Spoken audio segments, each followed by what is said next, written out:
If there's one thing that has made a big impact on my life, it would be to have continuously switched my environment over the last few years.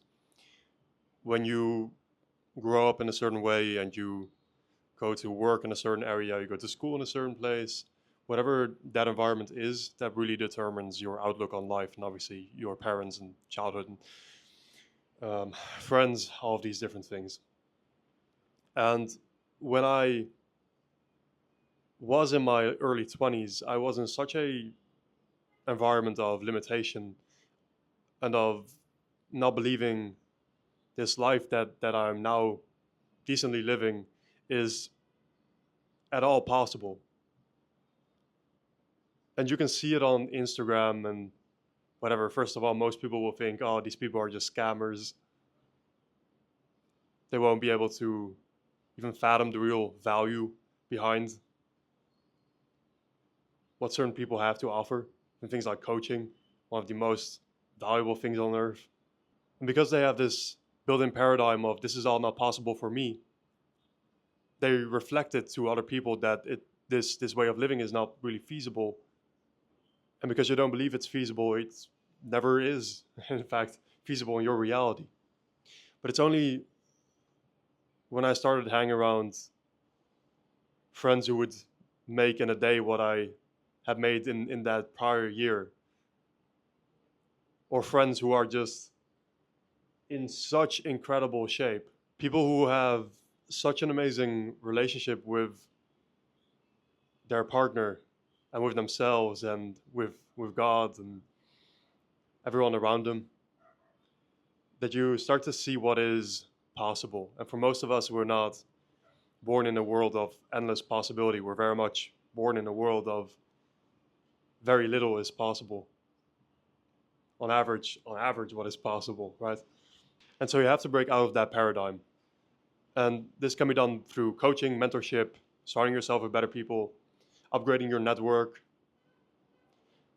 But even if you can't do that, just get out of your hometown. That was the biggest decision that I've ever made. Go into a bigger city. Go to a new gym. Go to a new apartment. Just get out of that loop you were in for a while. You don't even have to abandon, the people that were in that situation, but just create some space so you don't have other people telling you what you can't and can't do, and what they can and can't do, right? Because that's really what they will say to you. It's just a reflection of what they think is possible, not what is factual reality. And when you start to hang around people who do things at a separate, like that next level from you, or 10 next levels from where you are now, you'll start to see that these people are hugely similar to you, extremely similar in most instances. And it's just good habits, good conduct, good character, applying themselves for a long period of time, having patience.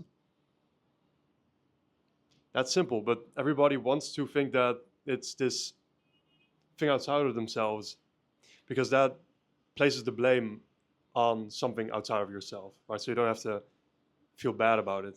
I'm not saying you should feel bad about it, but that's the mechanism that people are operating under.